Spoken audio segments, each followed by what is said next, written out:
ഓല വിദ്യാലയത്തിന്റെ online ക്ലാസ്സിലേക്ക് എല്ലാ വിദ്യാർത്ഥികൾക്കും സ്വാഗതം. ഇന്ന് ഞാൻ ഇവിടെ ചർച്ച ചെയ്യുന്നത് ഹ്യൂമാനിറ്റീസ് ക്ലാസ്സിന്റെ പ്രധാന വിഷയമായിട്ടുള്ള ഹിസ്റ്ററിയെ കുറിച്ചാണ്. ഞാനാണ് നിങ്ങളുടെ ഹിസ്റ്ററിയുടെ സാർ.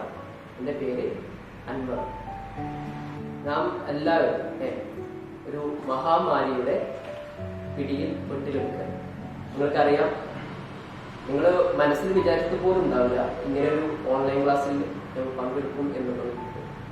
പക്ഷേ എന്നിരുന്നാൽ പോലും നിങ്ങളുടെ വിദ്യാഭ്യാസത്തിന്റെ പ്രാധാന്യം കണക്കിലെടുത്തുകൊണ്ട് തന്നെ ഓല വിദ്യാലയം ഈ ഒരു ഓൺലൈൻ ക്ലാസ്സിലൂടെ നിങ്ങൾക്ക് ക്ലാസ് നൽകുക എന്ന ലക്ഷ്യത്തോടുകൂടി ഞാൻ ഈ പദ്ധതി ആരംഭിച്ചു. ഹിസ്റ്ററിയെ കുറിച്ച് പറയുകയാണെങ്കിൽ ഹ്യൂമാനിറ്റീസ് ക്ലാസ്സിന്റെ ഏറ്റവും പ്രധാനപ്പെട്ട കോർ സബ്ജക്റ്റ് എന്നതാണ് ഹിസ്റ്ററിയെ കുറിച്ച് പറയാം. നിങ്ങൾ പഠിച്ചിട്ടുണ്ടാവും 5ാം ക്ലാസ് മുതൽ 7ാം ക്ലാസ് വരെ, അതുപോലെ തന്നെ 8ാം ക്ലാസ് മുതൽ 10ാം ക്ലാസ് വരെ ഹിസ്റ്ററിയുടെ ചെറിയ ചെറിയ ഭാഗങ്ങൾ പഠിച്ചിട്ടുണ്ടാവും.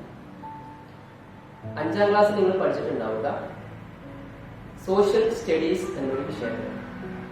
അതുപോലെ തന്നെ 8ാം ക്ലാസ് മുതൽ 10ാം ക്ലാസ് വരെ നിങ്ങൾ ഹിസ്റ്ററിയെ കുറിച്ച് കേട്ടിട്ടുണ്ടാവുക സോഷ്യൽ സയൻസ് എന്നൊരു വിഷയമാണ്. എന്നിരുന്നാൽ ഹ്യൂമാനിറ്റീസ് വിദ്യാർത്ഥികൾക്ക് ഹിസ്റ്ററി എന്ന ഒരു പ്രധാന വിഷയമായി തന്നെയാണ് +1 നമ്മൾ ഇതിനെ ഹിസ്റ്ററിയെ കുറിച്ച് പഠിക്കുന്നത്. അപ്പോൾ നിങ്ങൾ ഇതിന് താഴെ, അതായത് ചെറിയ ക്ലാസ്സിൽ പഠിച്ചതിനേക്കാൾ കൂടുതൽ കാര്യങ്ങൾ ഡീറ്റെയിൽഡ് ആയിട്ടും അതുപോലെ തന്നെ വിശാലമായ രീതിയിൽ തന്നെ നിങ്ങൾ ഹിസ്റ്ററിയെ കുറിച്ച് പഠിക്കാൻ. നമുക്ക് +1 പഠിക്കാനുള്ളത് ഹിസ്റ്ററിയുടെ 11 പാഠങ്ങളാണ്. ആ 11 പാഠങ്ങളെ നമ്മൾ 4 ഭാഗങ്ങളായിട്ടാണ് തിരിച്ചിട്ടുള്ളത്. അപ്പോ നമ്മൾ ആദ്യത്തെ ക്ലാസ് എന്ന രീതിയിൽ ഞാൻ ആ ഭാഗങ്ങളെ കുറിച്ചൊന്ന് പറയാം. ആദ്യത്തെ ഭാഗം ആദിമ സമൂഹങ്ങളെ കുറിച്ചും, അതുപോലെ തന്നെ 2ാമത്തെ ഭാഗം സാമ്രാജ്യങ്ങളെ കുറിച്ചും, 3ാമത്തെ ഭാഗം മാറുന്ന പാരമ്പര്യങ്ങളെ കുറിച്ചും, 4ാമത്തെ ഭാഗം ആധുനികവൽക്കരണത്തിലേക്ക് എന്ന ഭാഗം. ഈ 4 ഭാഗങ്ങളിലായിട്ടാണ് നമ്മൾ 11 പാഠങ്ങൾ, 11 ചാപ്റ്റേഴ്സ് നമ്മൾ പഠിക്കുന്നത്. നിങ്ങൾക്ക് ഞാൻ നേരത്തെ പറഞ്ഞല്ലോ, സോഷ്യൽ സയൻസും അതുപോലെ തന്നെ സോഷ്യൽ സ്റ്റഡീസും എന്ന പേര് ഹിസ്റ്ററി കേട്ടവരാണ് നിങ്ങളൊക്കെ. ഈ ഹിസ്റ്ററി എന്ന വേർഡ് എങ്ങനെ ഉണ്ടായി അല്ലെ? ഹിസ്റ്ററി എന്ന് പറഞ്ഞാൽ എന്താ? ചരിത്രമാണ് അല്ലെ? ചരിത്രം. ഹിസ്റ്ററി എന്ന വേർഡ് ശരിക്കും എങ്ങനെ ഉണ്ടായി എന്ന് ചോദിച്ചു കഴിഞ്ഞാൽ നമുക്ക് പറയാം ഹിസ് സ്റ്റോറി അല്ലെ? എന്താ ഹിസ് സ്റ്റോറി എന്ന് പറഞ്ഞു കഴിഞ്ഞാൽ അവന്റെ കഥ അല്ലെ? അങ്ങനെയാണ് നമ്മൾ ഹിസ് സ്റ്റോറി എന്ന് പറയുന്നത്. ആരുടെ കഥ? മനുഷ്യൻ അല്ലെ? മനുഷ്യന്റെ കഥയാണ്. അതായത് അത് കൂട്ടി വായിച്ചു കഴിഞ്ഞാൽ ഹിസ് സ്റ്റോറി അല്ലെ? ചരിത്രം. മനുഷ്യന്റെ പിൻകാലത്തെ അല്ലെ? നമ്മൾ എല്ലാവരും പറയാറ് നമ്മളൊക്കെ ഒരു കാലത്ത് ഇനി നമ്മളൊക്കെ ഒരു ചരിത്രത്തിന്റെ ഭാഗമാവും, നമ്മളൊക്കെ ചരിത്രമാവും നമ്മൾ പറയാറുണ്ട്. എന്താണ് അങ്ങനെ പറഞ്ഞു കഴിഞ്ഞാൽ അല്ലെ? നമ്മൾ കാലങ്ങൾക്ക് ശേഷം നമ്മളെന്താ? ചരിത്രമാണ് അല്ലെ? അതുപോലെ തന്നെ നമുക്ക് പിൻഗാമികളായിട്ട് സഞ്ചരിച്ച ആളുകളുടെ സ്റ്റോറിയാണ് നമ്മൾ ഹിസ് സ്റ്റോറി എന്ന രീതിയിൽ. അപ്പോ നിങ്ങൾക്ക് ഹിസ്റ്ററിയെ കുറിച്ച്, ചരിത്രത്തെ കുറിച്ച് നിങ്ങൾക്ക് ഏകദേശം ധാരണ ഉണ്ടാവുമെന്ന് കരുതുകയാണ്. നമുക്ക് നമ്മുടെ ചാപ്റ്ററിലേക്ക് വരാം. ഞാൻ നേരത്തെ പറഞ്ഞല്ലോ, നമുക്ക് 4 ഭാഗങ്ങളായിട്ടാണ് നമുക്ക് ഫസ്റ്റ് ഇയർ +1 നമുക്ക് പഠിക്കാനുണ്ട് ഹിസ്റ്ററി. അതിലെ ആദ്യത്തെ ഭാഗം എന്ന് പറയുമ്പോൾ ആദിമ സമൂഹങ്ങളെ കുറിച്ചാണ് പറയുന്നത്. എന്താണ് ആദിമ സമൂഹങ്ങൾ? നിങ്ങൾ ചിന്തിച്ചിട്ടുണ്ടാവും അല്ലെ? ആദിമ സമൂഹങ്ങൾ എന്താണ്? നമ്മൾ പറയാറുണ്ട് ആദ്യമം അല്ലെ? ആദ്യം വന്നവർ അല്ലെ? നമുക്ക് മുമ്പ് ഉണ്ടായിരുന്ന ആളുകൾ. അതാണ് ആദിമ സമൂഹങ്ങളെ കുറിച്ച് പറയുന്നത്. അപ്പൊ നിങ്ങൾ മനസ്സിലേക്ക് ഓടി വരുന്ന ഒരുപാട് കാര്യങ്ങൾ ഉണ്ടാവും അല്ലെ? ആദിമ മനുഷ്യന്മാരെന്ന് പറയുമ്പോൾ തന്നെ നിങ്ങൾക്ക് ഓടി വരുന്ന ഒരുപാട് കാര്യങ്ങളുണ്ട്. അതന്നെ നിങ്ങൾ മനസ്സിൽ വിചാരിച്ച കാര്യങ്ങൾ തന്നെയാണ് അല്ലെ? നമുക്ക് മുമ്പ് വന്ന മനുഷ്യനുണ്ടായ, എങ്ങനെയാണ് മനുഷ്യൻ പിറവിയെടുത്തത്, എങ്ങനെയാണ് നമ്മൾ ഈ രീതിയിലേക്ക് ഇന്ന് നമ്മൾ സുഖമായ രീതിയിൽ ജീവിച്ചു ജീവിച്ചുകൊണ്ടിരിക്കുന്ന ഈ രീതിയിലേക്ക് മനുഷ്യൻ എങ്ങനെ എത്തപ്പെട്ടു? നമുക്ക് മുമ്പ് ആളുകൾ എങ്ങനെയായിരുന്നു ജീവിച്ചിട്ടുണ്ടായിരുന്നത്? ആ ഒരു രീതിയിലുള്ള അതിന്റെ ചരിത്രം അല്ലെ, അത് എങ്ങനെയാണ് എന്നുള്ളത് പഠിക്കാൻ നമുക്കൊരു കൗതുകം ഉണ്ടാവും, നമ്മൾ കേൾക്കാൻ നമുക്കൊരു കൗതുകം ഉണ്ടാവും. ഹിസ്റ്ററിയുടെ ക്ലാസ് ആ രീതിയിലുള്ള കൗതുകം ഉള്ളവർക്ക് മാത്രമേ ഹിസ്റ്ററിയുടെ ക്ലാസ് നമുക്ക് കേൾക്കാനും അതുപോലെ തന്നെ അതിനെക്കുറിച്ച് കൂടുതൽ കാര്യങ്ങൾ പഠിക്കാനും ഉണ്ടാവും. ആദിമ സമൂഹങ്ങളെ കുറിച്ച് നമുക്ക് ആദ്യത്തെ ഭാഗം പറയുന്ന സമയത്ത് നിങ്ങളുടെ പുസ്തകത്തിൽ നോക്കിക്കഴിഞ്ഞാൽ നിങ്ങൾക്ക് കാണാൻ പറ്റും അനാദികാലം മുതൽ എന്നുള്ളൊരു ഭാഗങ്ങൾ കാണാൻ പറ്റും. ബിഗിനിങ്, തുടക്കം, മനുഷ്യന്റെ തുടക്കം, ഹ്യൂമന്റെ തുടക്കം എങ്ങനെയാണ് എന്നുള്ളൊരു പാഠം നിങ്ങളുടെ ഫസ്റ്റ് പാഠമായിട്ട് നമുക്ക് പഠിക്കാൻ പറ്റും. പുസ്തകം തുറന്നു കഴിഞ്ഞ് നോക്കിക്കഴിഞ്ഞാൽ കാണാം. അതിലെ രണ്ടാമത്തെ പാഠമാണ് എഴുത്തുവിദ്യയും അതുപോലെ തന്നെ നഗര ജീവിതവും എന്നുള്ള ഭാഗം. ഈ രണ്ട് ഭാഗങ്ങളാണ്, ഈ രണ്ട് പാഠമാണ് നമുക്ക് ഒന്നാം ഭാഗത്തിൽ പഠിക്കാനുള്ളത്. അപ്പൊ നമുക്ക് ഇന്ന് ചർച്ച ചെയ്യുന്നത്, നമ്മൾ ഇന്ന് പ്രധാനമായിട്ടും ചർച്ച ചെയ്യുന്നത് നമ്മുടെ ഫസ്റ്റ് ചാപ്റ്റർ ആയിട്ടുള്ള അനാദികാലം മുതൽ എന്നുള്ള ചാപ്റ്ററിനെ കുറിച്ച്. അപ്പൊ ഞാൻ നേരത്തെ കഴിഞ്ഞ ഭാഗത്തൊക്കെ പറഞ്ഞു എന്താണ് അനാദികാലം, എന്താണ് ആദിമ സമൂഹം, എന്താണ് ആദിമ മനുഷ്യൻ അല്ലെ. നമ്മളതിനെ ചിന്തിച്ചു കഴിഞ്ഞാൽ നമുക്ക് പെട്ടെന്ന് ഓടി വരുന്ന ഒരു വാക്കാണ് എന്ത്? ആദിവാസികൾ അല്ലെ, കാട്ടിൽ ജീവിച്ച ആളുകൾ എന്നുള്ള ഒരു കോൺസെപ്റ്റ് ഉണ്ട് അല്ലെ. ആ ഒരു കോൺസെപ്റ്റാണ് നമ്മൾ മനസ്സിലാക്കുന്നത്. അപ്പോ നമുക്ക് എല്ലാവർക്കും അറിയാം കാട്ടിൽ ജീവിച്ച ആളുകളായിരുന്നു അവർ അല്ലെ. പിന്നെ എങ്ങനെ നമ്മൾ നാട്ടിലേക്ക് എത്തി, നമ്മൾ എങ്ങനെ നഗരത്തിലേക്ക് എത്തി? നമ്മൾ കേട്ടിട്ടുണ്ട്, നിങ്ങൾ കഴിഞ്ഞ ക്ലാസ്സിൽ ചെറിയ ചെറിയ ക്ലാസ്സിലൊക്കെ പഠിച്ചിട്ടുണ്ട്, അവർക്ക് വസ്ത്രങ്ങൾ ഉണ്ടായിരുന്നില്ല, അവർക്ക് ആഹാരം പാചകം ചെയ്യാൻ വേണ്ടിയിട്ടുള്ള സൗകര്യങ്ങൾ ഉണ്ടായിട്ടില്ല, അവർക്ക് ജീവിക്കാനുള്ള നമുക്കുള്ള പോലെ വീടുണ്ടാക്കിയിട്ട് അതിൽ വീട്ടിൽ ജീവിക്കാനുള്ള ഒരു സംഭവം ഉണ്ടായിട്ടില്ല അല്ലെ. പക്ഷെ നമ്മൾ അതിൽ നിന്നൊക്കെ മാറിയിട്ട് ഇപ്പോ എല്ലാ സുഖ സൗകര്യങ്ങളും ഉള്ള ജീവിതത്തിലേക്ക് മാറി അല്ലെ. അപ്പൊ ഇതിനു മുമ്പുള്ള ആദിമ മനുഷ്യന്മാര് എങ്ങനെയായിരുന്നു, അവരെ കുറിച്ച് നമുക്ക് എങ്ങനെ മനസ്സിലായി അല്ലെ. ഏറ്റവും പ്രധാനപ്പെട്ട കാര്യം നമ്മൾ അവരെ കുറിച്ച് എങ്ങനെ കണ്ടെത്തി എന്നുള്ളതാണ് നമുക്ക് ചരിത്രത്തിൽ പഠിക്കാനുള്ളത് അല്ലെ. നമുക്ക് അവരെങ്ങനെ സോഴ്സ് ഓഫ് ഹിസ്റ്ററി അല്ലെ, അതായത് ആ സബ്ജക്റ്റിന്റെ സോഴ്സ് നമുക്ക് എങ്ങനെ കിട്ടി എന്നുള്ളതാണ്. ഒരുപാട് ഉറവിടങ്ങൾ നമുക്ക് പഠിക്കാനുണ്ട്. അപ്പൊ ഈ ആദിമ കാര്യങ്ങൾ, ആദിമ മനുഷ്യനെ കുറിച്ച് പഠിക്കുന്ന സമയത്ത് നമ്മൾ എന്താ പറയാ, ഒരു മനുഷ്യൻ എങ്ങനെ ഉണ്ടായി അല്ലെ, ഭൂമിയിലേക്ക് എങ്ങനെ മനുഷ്യൻ വന്നു എന്നുള്ള കാര്യങ്ങൾ നമ്മൾ മനസ്സിലാക്കേണ്ടതുണ്ട് അല്ലെ. നമ്മൾ പല മതപരമായി ചിന്തിക്കുന്ന സമയത്ത് നമ്മൾക്ക് ആ ഒരു മതപരമായ വിശ്വാസത്തിൽ നമ്മൾ പറയാറുണ്ട് അവർക്ക് ഓരോരോ രീതികളിൽ മനുഷ്യനുണ്ടായ കാര്യങ്ങളൊക്കെ ഉണ്ട്. ഓക്കെ, പക്ഷെ സയന്റിഫിക് ആയിട്ട് നോക്കുന്ന സമയത്ത്, ശാസ്ത്രീയപരമായിട്ട് നോക്കുന്ന സമയത്ത് മനുഷ്യൻ ഈ ഭൂമിയിലേക്ക് വന്നത് 100 കോടി വർഷങ്ങൾക്ക് മുമ്പാണ്.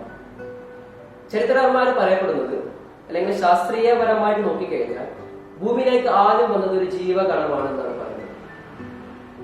ഈ ജീവകണത്തെ കുറിച്ച് ചരിത്രകാരന്മാർ കണ്ടെത്തിയിട്ടുള്ളത് എങ്ങനെയാണ്, അതായത് നമുക്ക് മുമ്പ് ഇങ്ങനത്തെ ഒരു സമൂഹം ഉണ്ടായിരുന്നു എന്നതിനെ നമുക്ക് മനസ്സിലാക്കാൻ, നമ്മൾ അതിനെ കുറിച്ച് പഠിക്കാൻ നമുക്ക് തെളിവുകൾ വേണം അല്ലെ. നമ്മൾ എപ്പോഴും ചോദിക്കാറുണ്ട് അതിനെന്താണ് തെളിവ് എന്ന് നമ്മൾ പറയാറുണ്ട് അല്ലെ.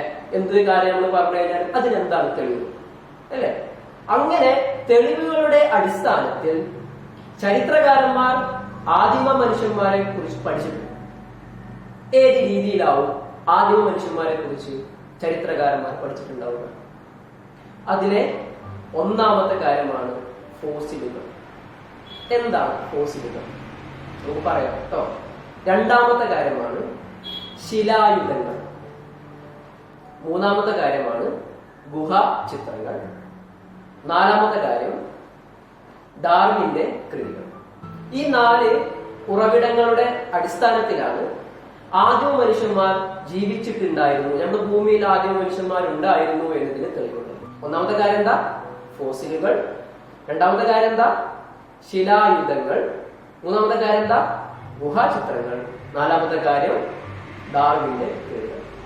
അപ്പോ നിങ്ങൾ എല്ലാവരും കഴിഞ്ഞ ക്ലാസ്സിലൊക്കെ പഠിച്ചിട്ടുണ്ടാവും എന്താണ് ഫോസിലുകൾ എന്നുള്ളത് ഫോസിലുകൾ എന്ന് പറഞ്ഞു കഴിഞ്ഞാൽ സസ്യങ്ങളുടെയും അതുപോലെ തന്നെ ജീവജാലങ്ങളുടെയും മൃഗങ്ങളുടെയും ശരീര അവശിഷ്ടങ്ങൾ അല്ലെങ്കിൽ ശരീരത്തിന്റെ ഭാഗങ്ങൾ കല്ലായി രൂപം പ്രാപിച്ച വസ്തുക്കളെയാണ് നമ്മൾ എന്ത് പറയാ, ഫോസിലുകൾ എന്ന് പറയാം.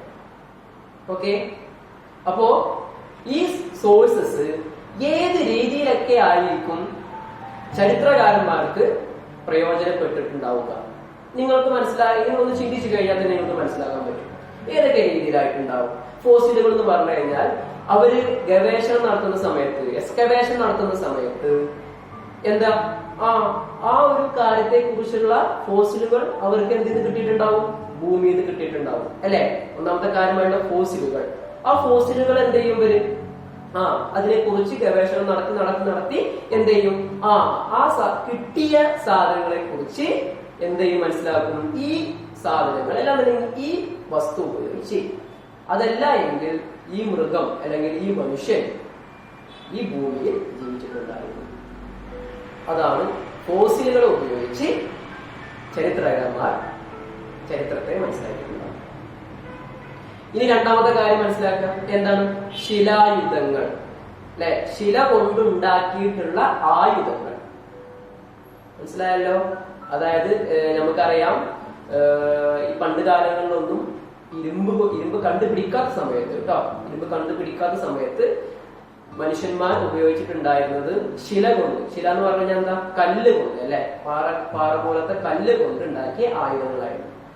അപ്പൊ നമുക്ക് മനസ്സിലാക്കാം എന്ത്, ശിലായുധങ്ങൾ കിട്ടിയിട്ടുണ്ടെങ്കിൽ ആ ഭാഗത്ത് എന്തുണ്ടായിരുന്നു, ആദിമകാല മനുഷ്യന്മാർ ജീവിച്ചിട്ടുണ്ടായിരുന്നു. അപ്പൊ രണ്ടാമത്തെ തെളിവായിട്ട് മനസ്സിലാക്കാം. ഇനി മൂന്നാമത്തെ തെളിവ് എന്താ, ഗുഹാചിത്രങ്ങൾ അല്ലെ. എന്താണ് ഗുഹാചിത്രങ്ങൾ എന്ന് പറഞ്ഞു കഴിഞ്ഞാൽ അത് ആ പേരിൽ തന്നെ നമുക്ക് കേൾക്കാൻ പറ്റും, മനസ്സിലാക്കാൻ പറ്റും. ഗുഹാചിത്രങ്ങൾ നിങ്ങൾ ചിലപ്പോൾ ടൂറൊക്കെ പോയി കഴിഞ്ഞാൽ, അതായത് നിങ്ങൾ പോയിട്ടുണ്ടോ വയനാട് എടക്കൽ ഗുഹ എന്നുള്ള സ്ഥലത്തേക്ക് നിങ്ങൾ ടൂർ പോയിട്ടുണ്ടോ, അല്ലെങ്കിൽ വിനോദയാത്ര ആയിട്ട് സ്കൂളിൽ നിന്നോ അങ്ങനെ പഠനയാത്രയൊക്കെ പോയിട്ടുണ്ടോ? പോയിട്ടുള്ള സമയത്ത് നിങ്ങൾ കണ്ടവർ കണ്ടിട്ടുണ്ടാവാം, അവിടെ ഈ ഗുഹ ചിത്രങ്ങൾ അവിടെ ഉണ്ട്. അതായത് അവിടുത്തെ എടക്കൽ ഗുഹയില് ഗുഹാചിത്രങ്ങളായ എന്താ പറയാ, ആദിമ മനുഷ്യന്മാർ ജീവിച്ചു എന്നതിന് തെളിവായിട്ട് ഗുഹാചിത്രങ്ങൾ. ഓക്കെ, അപ്പൊ ഗുഹാചിത്രങ്ങൾ എന്ന് പറഞ്ഞു കഴിഞ്ഞാൽ അവര് അന്ന് ജീവിക്കുന്ന സമയത്ത് അവര് നടത്തിയിട്ടുള്ള കമ്മ്യൂണിക്കേഷൻസ്, അവർ നടത്തിയിട്ടുള്ള ആശയവിനിമയ മാർഗമായിരുന്നു, അല്ലെങ്കിൽ അവർ നടത്തിയിട്ടുള്ള ആചാരപരമായിട്ടുള്ള രീതികൾ, ആ ഒരു സംഭവങ്ങളൊക്കെ അവരെന്ത് ചെയ്തിട്ടുണ്ടായിരുന്നു, ഈ ഗുഹകളിലും അവർ താമസ ഗുഹകളിലായിരുന്നല്ലോ അല്ലെ. മാത്രമല്ല അവർ ഈ ഗുഹകളിൽ എന്ത് ചെയ്തിട്ടുണ്ടായിരുന്നു, ഇതിനെ വരച്ചു വെച്ചിട്ടുണ്ടായിരുന്നു. ചിത്രരൂപത്തിൽ അതിനെ എന്ത് ചെയ്തിട്ടുണ്ടായിരുന്നു, വരച്ചു വെച്ചിട്ടുണ്ടായിരുന്നു. ആ ഗുഹാചിത്രങ്ങൾ കിട്ടുന്ന ഭാഗത്ത്, അതായത് ഗുഹാചിത്രങ്ങൾ മനസ്സിലാക്കാൻ പറ്റുന്ന, ഗുഹാചിത്രങ്ങൾ കാണുന്ന സ്ഥലത്ത് നമുക്ക് മനസ്സിലാക്കാൻ എന്ത്, അവിടെ ആദ്യ മനുഷ്യന്മാര് ജീവിച്ചിട്ടുണ്ടായിരുന്നു.